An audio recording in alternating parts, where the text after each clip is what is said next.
masih sehat-sehat aja. Betul. Padahal itu tuh udah rawan banget sama Betul. yang namanya hipertensi ya. Iya. Terus nih, tadi kan kita udah ngomongin faktor penyebabnya. Mungkin sekarang Kak Indah bisa jelasin bahaya dari hipertensi itu sendiri tuh gimana sih? Oke, kalau misalkan dari penyebab tadi dari kelebihan berat badan kan, nah pasti ada akibatnya kan. Akibatnya itu dalam tubuh kita itu akan ada rasa deg-degan gitu ya, jantung berdebar karena persebaran oksigennya itu terhambat sehingga jantung itu ngepushnya itu terlalu kuat dan terlalu dalam. Jadi tubuh kita itu merasa deg-degan yang luar biasa. Kemudian gejala-gejala ini juga nanti menimbulkan beberapa komplikasi nih, seperti ginjal, kemudian stroke ataupun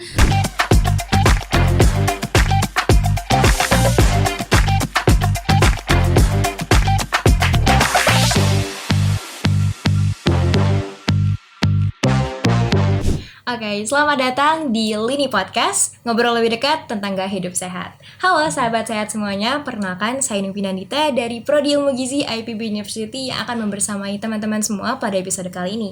Nah, topik yang akan kita bahas pada episode kali ini adalah hati-hati, the silent killer hipertensi mulai mengintai anak muda. Tapi tenang aja, karena aku nggak bakal sendiri di sini. Di sini udah ada narasumber yang akan membersamai kita, ada Kak Indah Gita Aswati. Halo Kak Indah, gimana nih kabarnya? Halo Kak Dita, alhamdulillah luar biasa, semangat sekali. Oke, alhamdulillah terlihat banget ya semangatnya Kak Indah untuk membahas topik episode kali ini. Betul sekali, karena topiknya sangat menarik ya tentang hipertensi di kaula muda, maka dari itu saya harus semangat dong untuk kali ini. Oke, akhir-akhir ini Kak Indah tahu nggak sih kalau ternyata nih hipertensi itu nggak cuma mengintai orang tua aja, tetapi sudah mulai mengintai kita nih para kaula muda. Iya betul banget, ternyata hipertensi ini bukan hanya penyakit orang tua mungkin ya sekarang, ternyata kaula muda sekarang juga dapat mendapatkan resiko terkena hipertensi. Ya, terus Kak Indah tahu nggak sih julukan dari the silent killernya hipertensi itu? Ya, sempat mendengar gitu ya. Oke, nah ternyata serem juga ya julukannya tuh the silent killer gitu ya. Mungkin masih ada nih, mungkin kan kita ngomongin hipertensi ya, masih ada beberapa sobat sehat di sini yang masih belum tahu apa sih hipertensi itu. Oke, kalau misalkan kita merujuk dari definisi dari Kemenkes RI ya, tekanan darah atau hipertensi merupakan tekanan darah sistoliknya itu melebihi dari 140 mmHg. Tapi kalau misalkan untuk diastoliknya juga jangan lebih dari 90 mmHg, seperti itu Kak Dita. Oke, kalau hipertensi itu udah mulai mencemari kita nih para kaula muda. Nah, mungkin Kak Indah bisa jelasin nih prevalensi dari hipertensi itu sendiri di Indonesia tuh seperti apa gitu. Oke, kita berbicara dari dunia dulu mungkin ya. Kalau misalkan dunia itu mencapai angka 22% untuk hipertensi di usia tua dan juga muda. Tapi kalau misalkan di Indonesia pada tahun 2013 nih Kak Dita, sebanyak 8,7% kaula muda itu terjangkit hipertensi di usia kelompok usia 18 sampai dengan 24 tahun. Dan uniknya lagi tahun 2018 itu meningkat menjadi 13,2%. Bisa dibayangkan kan? 5% itu terus bertambah menjadi 13,2%. Oke, wah ternyata tinggi banget nih ya. Selama 5 tahun itu udah naik 5% nih sahabat sehat semua. Tapi ya, emang apa sih Kak penyebab atau faktor risiko dari si hipertensi itu sendiri? Oke, kalau misalkan untuk faktor penyebab itu dari kelebihan berat badan dan juga pola hidup yang tidak sehat nih sobat sehat. Yang pertama itu dari konsumsi alkohol dan juga perokok Kak Dita.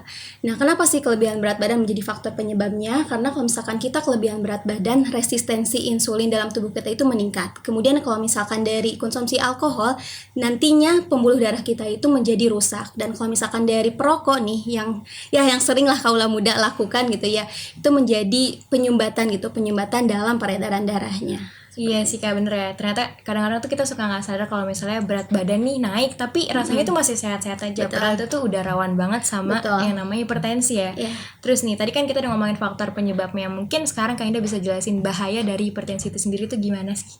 Oke, kalau misalkan dari penyebab tadi dari kelebihan berat badan kan, nah pasti ada akibatnya kan. Akibatnya itu dalam tubuh kita itu akan ada rasa deg-degan gitu ya, jantung berdebar karena persebaran oksigennya itu terhambat sehingga jantung itu ngepushnya itu terlalu kuat dan terlalu dalam. Jadi tubuh kita itu merasa deg-degan yang luar biasa. Kemudian gejala-gejala ini juga nanti menimbulkan beberapa komplikasi nih, seperti ginjal, kemudian stroke ataupun organ jantung kita bermasalah. Seperti itu mungkin Kak Dita. Oke, wah ternyata nggak diraguin lagi nih julukan the silent killernya gitu, karena memang seberpengaruh itu kehidupan kita sehari-hari gitu. Nah, berarti ini untuk sahabat sehat semua harus sudah mulai aware nih sama yang namanya hipertensi. Betul sekali, harus menjadi catatan nih untuk kaula muda, kita harus menjaga pola hidup sehat agar kita selalu sehat. Seperti itu. Oke, ngomong-ngomong tentang pola hidup sehat, emang gimana sih Kak pola hidup yang baik gitu untuk supaya kita terhindar dari yang namanya hipertensi? Nah, kerap kali orang itu menyangka bahwa pola hidup sehat itu ribet ya Kak Dita.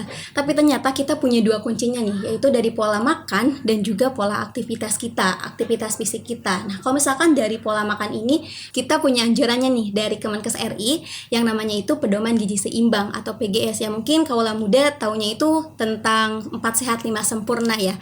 Nah, dari PGS ini kita ada yang namanya slogannya itu isi piringku Kak Dita. Wah, menarik banget nih, isi piringku. Mungkin kalau untuk anak gizi itu udah gak asing lagi ya. Mungkin Kak Indah sekarang bisa jelasin nih kepada orang awam nih, apa sih itu isi piringku gitu. Oke sahabat sehat, jadi si piringku mungkin agak kurang familiar buat teman-teman semuanya, tapi si piringku ini menjadi acuan kita dalam mengkonsumsi makanan setiap harinya.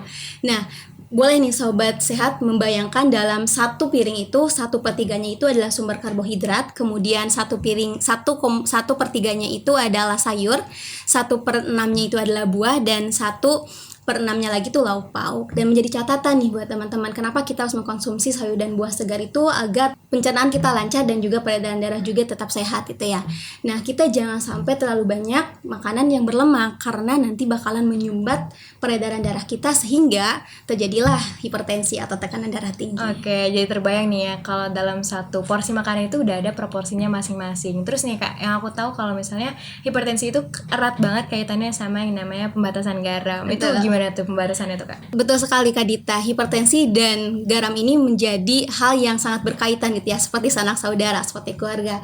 Jadi ada nih acuannya yaitu GGL, gula, garam, dan juga lemak. Gula, pembatasannya itu adalah 4 sendok makan dalam sehari, kemudian garam 1 sendok teh, dan lemak itu 5 sendok makan. Ini menjadi acuan karena kita sebagai kaula muda jangan terlalu tergiur dengan makanan-makanan yang mengandung natrium terlalu tinggi, dan nantinya bisa menyebabkan hipertensi. Nah, catat ya sahabat sehat semua. Lalu, yang aku tahu nih kita juga perlu melakukan aktivitas fisik gitu. Konon katanya untuk memperlancar peredaran darah. Itu bener gak tuh Kak? Iya, betul sekali. Aktivitas fisik ya, bisa kita bayangkan aktivitas ini bukan hanya untuk hipertensi tapi untuk segala penyakit juga bisa menjadi faktor yang bisa kita lakukan gitu agar tidak terkena resiko beberapa penyakit. Nah, aktivitas fisik ini bisa kita lakukan nih dalam 1 minggu itu 2 kali sebanyak 30 menit dalam 1 kalinya.